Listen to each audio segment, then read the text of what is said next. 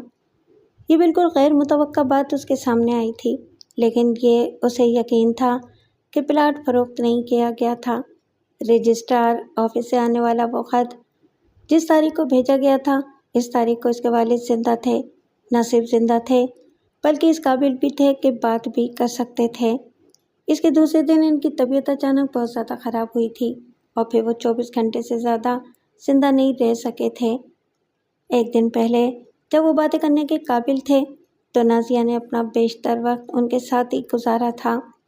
اگر انہوں نے پلاٹ فروخت کیا ہوتا تو وہ نازیہ کو ضرور بتاتے۔ اس کے برخلاف اسی دن یا اس سے ایک آدھ روز پہلے تو انہوں نے یہ تک کہا تھا کہ ان کا بنایا ہوا بنگلہ نازیہ کو کیونکہ پسند نہیں، لہٰذا اس پلاٹ پر وہ اپنی مرضی، اپنی خواہش کے مطابق گھر بنا سکتی ہے۔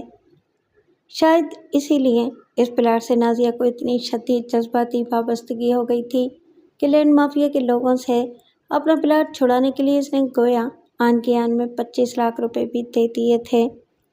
لیکن اب اس خط کی وجہ سے اس پر یہ بات آشکارا ہو رہی تھی کہ اس پلاٹ کی فروخت کے سلسلے میں جعل سازی سے کام لیا گیا تھا اور یہ حرکت کرنے والا ایک MNA تھا۔ ایاز نائک کا نام نازیہ کبھی کبھی اخبارات میں دیکھ چکی تھی۔ اس کے بارے میں بعض لوگ کہتے تھے کہ وہ نہایت جھگڑالو قسم کا شخص تھا، اس لیے کبھی کسی ٹی وی چینل نے اسے اپنے ٹاک شو میں نہیں بلایا تھا۔ ابتدائی طور پر تو رجسٹرار آفس سے آیا ہوا وہ خط پڑھ کر نازیہ کے جسم میں سنسناہٹ سی پھیلی تھی، لیکن اب اس کی رگوں میں دوڑتے ہوئے خون میں حدت بھی آ گئی تھی۔ ایاز نائک کو شاید معلوم ہوگا کہ اس پلاٹ کا مالک موت کے قریب پہنچ چکا ہے، لہٰذا اس نے اس جعل سازی میں کچھ زیادہ جھجک محسوس نہیں کی ہوگی۔ نازیہ نے کمپیوٹر بند کر دیا اور غصے میں ٹہلنے لگی۔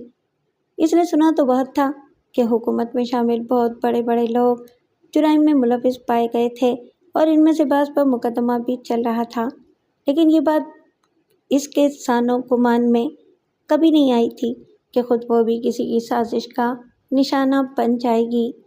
اب وہ سوچ رہی تھی کہ اس نے جن آدمیوں کو قتل کروانے کا بندوبست کیا تھا، ان کے قتل سے کوئی خاص فرق نہیں پڑتا۔ نازیہ کو یہ تسکین تو مل جاتی کہ ان لوگوں نے اس کے ساتھ نہایت بدتمیزی کی تھی، لیکن اس طرح اس کا پلاٹ اسے واپس نہیں مل سکتا تھا۔ اس سلسلے میں داراب سے دوبارہ رابطہ قائم کرنا پڑے گا، اس نے ٹہلتے ہوئے سوچا۔ داراب اسے اپنا کوئی کانٹیکٹ نمبر دے کر نہیں گیا تھا، مگر اس کی کار کا نمبر نازیہ ذہن نشین کر چکی تھی۔ ایک امکان یہ تھا کہ وہ کار خود داراب کے نام پر نہ ہو، لیکن اس کے ذریعے دوبارہ داراب تک پہنچنا اس کے خیال کے مطابق کچھ زیادہ مشکل نہیں ہوتا۔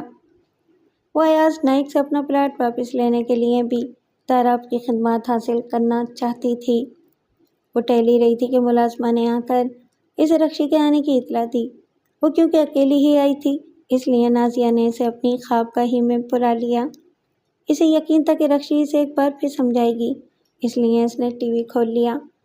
ٹی وی کی وجہ سے گفتگو سے عدم توجہی کا جواز نکل آتا۔ آؤ، نازیہ نے ہلکی سی مسکراہٹ کے ساتھ اس وقت کہا جب رکشی کمرے میں داخل ہوئی۔ اس وقت نازیہ بستر پر لیٹی ہوئی تھی۔ رکشی اس کے بستر پر ہی آ بیٹھی اور ایک نظر ٹی وی پر ڈال کر نازیہ سے بولی، میں تم سے باتیں کرنے آئی ہوں اور تم یہ پرشور ڈبہ کھولے بیٹھی ہو۔ کیا فرق پڑتا ہے؟ ٹی وی بھی دیکھتے رہیں گے اور باتیں بھی ہوتی رہیں گی۔ نہیں، رکشی نے کہا اور ایک طرف رکھا ہوا ریموٹ اٹھا لیا۔ نازیہ جلدی سے بولی، اچھا بس آواز بند کر دو، تصویر چلنے دو۔ ان دنوں حالات ایسے ہیں کہ کسی وقت بھی کوئی بریکنگ نیوز آ جاتی ہے۔ رکشی نے اس کی یہ بات مان لی اور صرف آواز بند کی۔ فارغ ہو گئی؟ نازیہ بولی، ہاں، اور پہلی صورت میں پھر تمہارے پاس آئی ہوں۔ پہلی فرصت میں پھر تمہارے پاس آئی ہوں۔ ایک دوست کی حیثیت سے میرا فرض ہے کہ تمہیں سمجھانے کی کوششیں ترک نہ کروں۔ تم نے اب تک داراب سے ملنے کی کوشش تو نہیں کی ہوگی؟ کوئی سوال مت کرو رکشی، تمہیں اپنا، میرا مطلب ہے کہ دوستی کا جو فرض ادا کرنا ہو وہ کر لو تاکہ تمہارے دل و دماغ کا بوجھ ہلکا ہو جائے۔ نازیہ نے سنجیدگی سے کہا۔ رکشی اسے گھورنے لگی، پھر بولی، تم صرف اس بات کا انتقام لینا چاہتی ہو کہ انہوں نے تم پر گندے فکرے کسے تھے؟ میں اپنا پلاٹ بھی اس قبضہ مافیا سے چھڑانا چاہتی ہوں۔ پھر وہی بات آ جاتی ہے کہ اس معاملے میں قانون کا سہارا لینے کی ضرورت ہے، لیکن تم کہہ چکی ہو کہ قانون پر تمہیں اعتماد نہیں، تو پھر دوسری صورت یہ ہے کہ صبر کرو۔ ان جرائم پیشہ لوگوں سے ٹکر لیتے ہوئے تو مرد بھی ہچکچا جاتے ہیں، تم تو ایک لڑکی ہو، تم ان سے ٹکراؤ گی تو مزید ذلت بھی برداشت کرنا پڑ سکتی ہے، بہتر ہوگا کہ تم سب کچھ خدا پر چھوڑ دو۔ وہ تو ٹھیک ہے، لیکن جو لوگ اپنے لیے کچھ کرنے کی کوشش نہیں کرتے، خدا بھی ان کی مدد نہیں کرتا۔ تم نہیں سمجھو گی، رکشی نے مایوسی سے کہا اور پھر بولی، ابھی فون پر ثاقب سے میری خاصی بات ہو چکی ہے، اس کی تجویز ہے کہ تم اس معاملے سے خود کو الگ تھلگ کر لو اور ثاقب کو اجازت دو کہ وہ اس معاملے کو دیکھنے کی کوشش کرے۔ وہ کیا کوشش کرے گا؟ تم خود ایک بریگیڈیئر کی بیٹی ہوتے ہوئے اس سے فائدہ اٹھانے کی کوئی کوشش نہیں کر رہی ہو، لیکن ثاقب اس سلسلے میں کچھ بڑے افسروں سے رابطے کی کوشش کرے گا۔ نازیہ چونک پڑی، اس نے ٹی وی اسکرین پر بریکنگ نیوز کے الفاظ دیکھے تھے۔ اس نے جھپٹ پڑنے کے انداز میں رکشی سے ریموٹ لیا اور ٹی وی کی آواز بڑھائی۔ اب اسکرین پر نیوز ریڈر دکھائی دے رہی تھی۔ اس نے ٹارگٹ کلنگ کی ایک تازہ واردات کی خبر سنائی جو 20 منٹ پہلے پیش آئی تھی۔ اس خبر کے مطابق ایک چلتی ہوئی تیز رفتار کار سے 4 آدمیوں پر کسی خطرناک رائفل سے گولیاں چلائی گئی تھیں اور وہ چاروں آدمی موقع پر ہی دم توڑ گئے تھے۔ واقعہ MNA ایاز نائک کے پلاٹ پر پیش آیا تھا جہاں مزدور کام کر رہے تھے۔ ایاز نائک وہاں ایک بنگلہ بنوانا چاہ رہا تھا جس کی تعمیر کا کام 3-4 دن پہلے ہی شروع ہوا تھا۔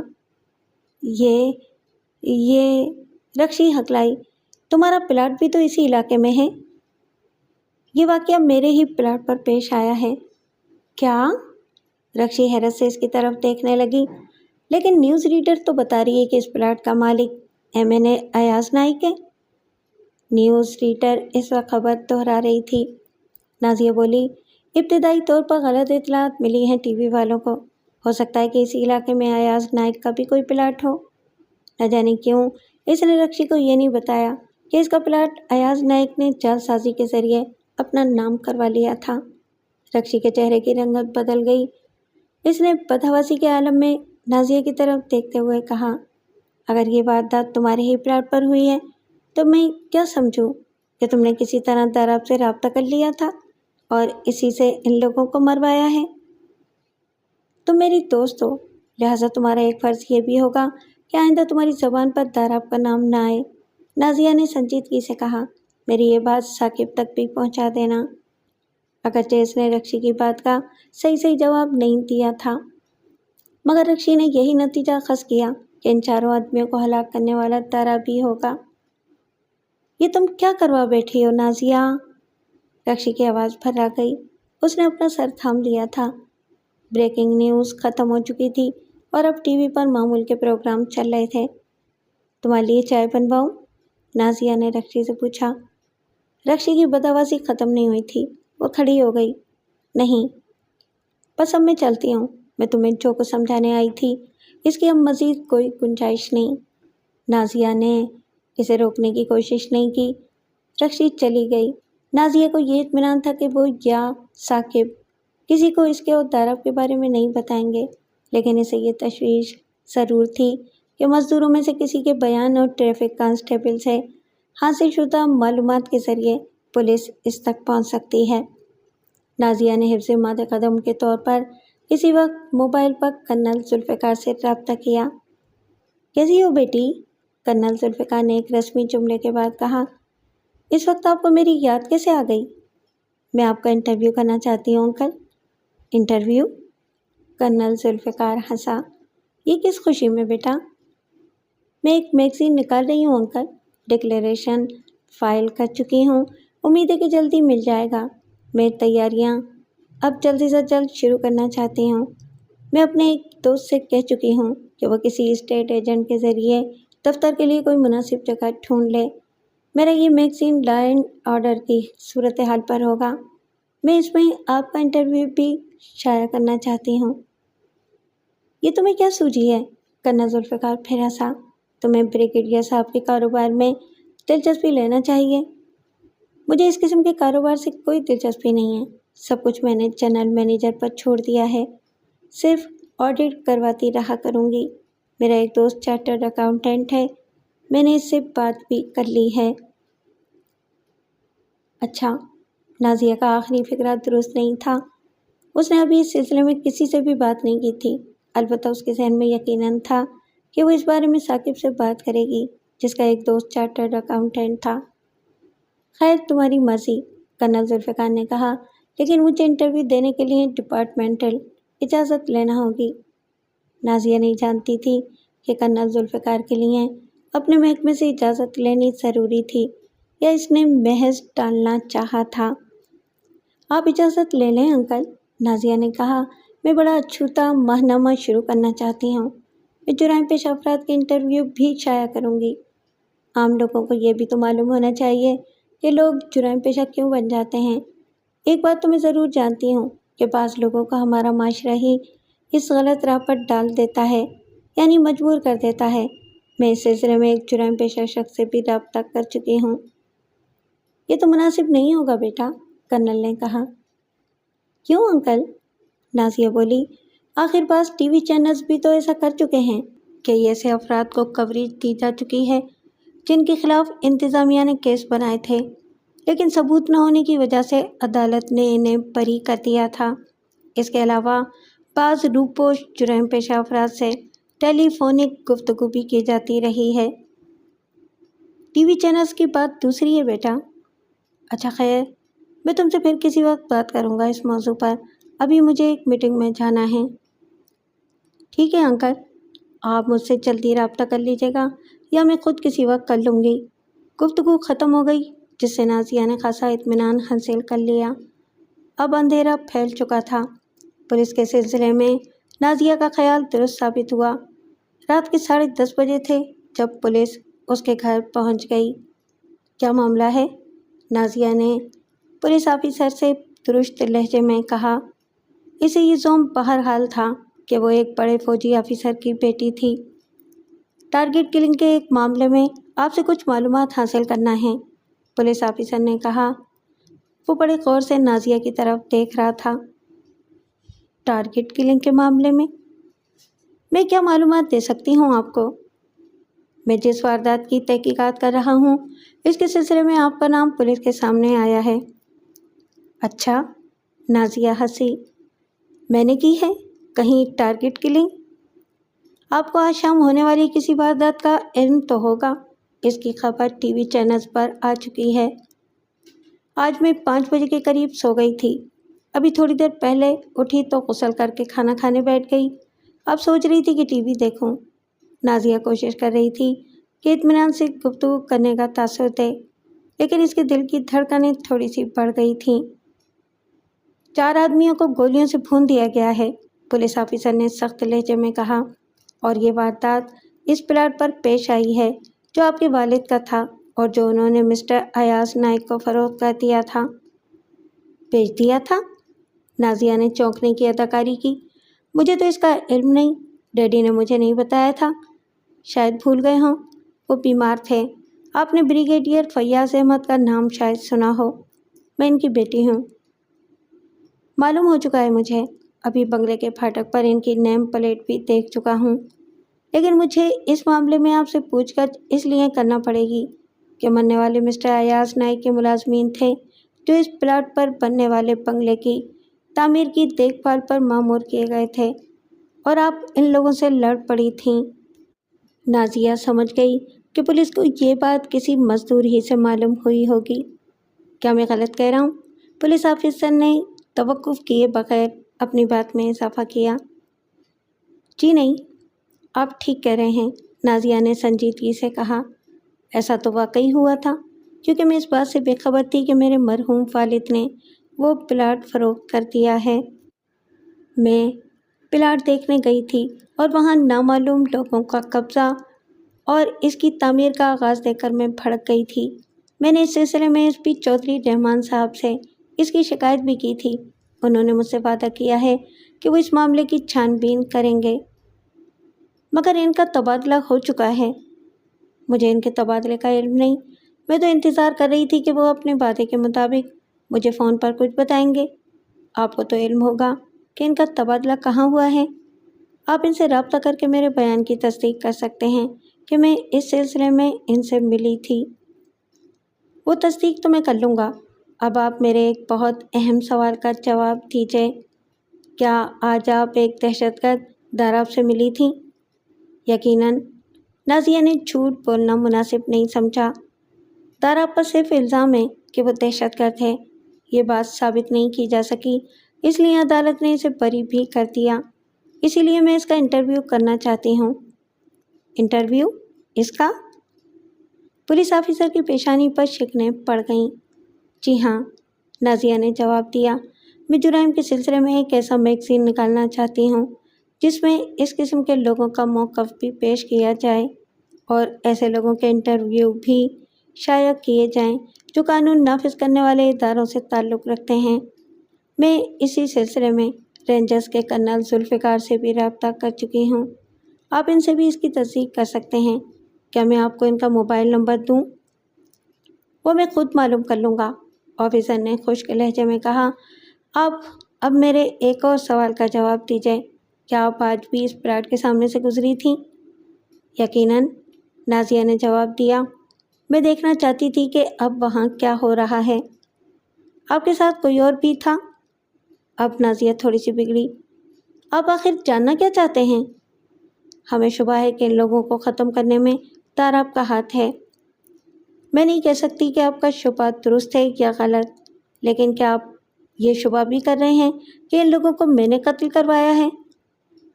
کسی ثبوت کے بغیر میں یہ بات نہیں کہہ سکتا، لیکن اس معاملے میں آپ کی شخصیت مشکوک ضرور ہو گئی ہے۔ ثبوت کے بغیر کوئی بات نہیں کر سکتے تو اب مجھے پریشان بھی مت کیجیے۔ اسی دوران میں نازیہ نے اپنے موبائل پر کرنل ذوالفقار سے رابطہ کر لیا تھا۔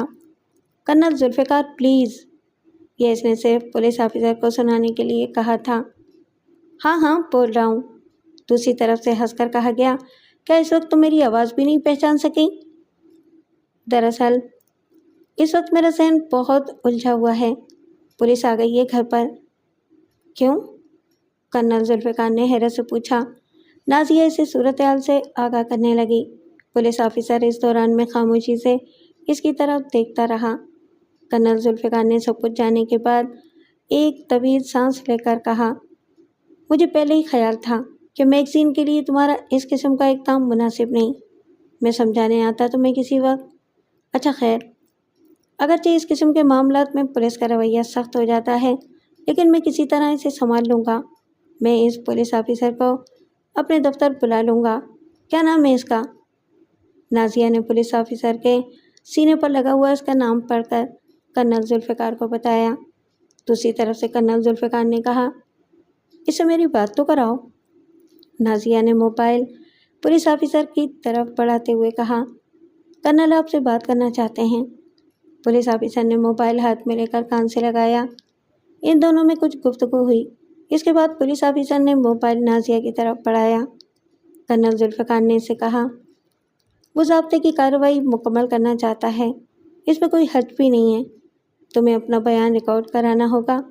پریشان مت ہونا، تمہارے ساتھ کوئی سختی نہیں کی جائے گی۔ پولیس آفیسر مجھ سے ملنے آئے گا تو میں تمہیں اس سے مزید سمجھا دوں گا کہ تم اس قسم کی لڑکی نہیں ہو۔ بہتر ہے۔ دوسری طرف سے رابطہ منقطع کر دیا گیا۔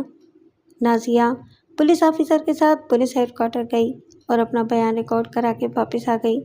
دوسری صبح اسے کسی طرح داراب ذہن سے دوبارہ رابطہ کرنے کی کوشش کرنا تھی، لیکن ٹی وی کی خبریں سنتے ہوئے اسے اپنی جان نکلتی ہوئی محسوس ہوئی۔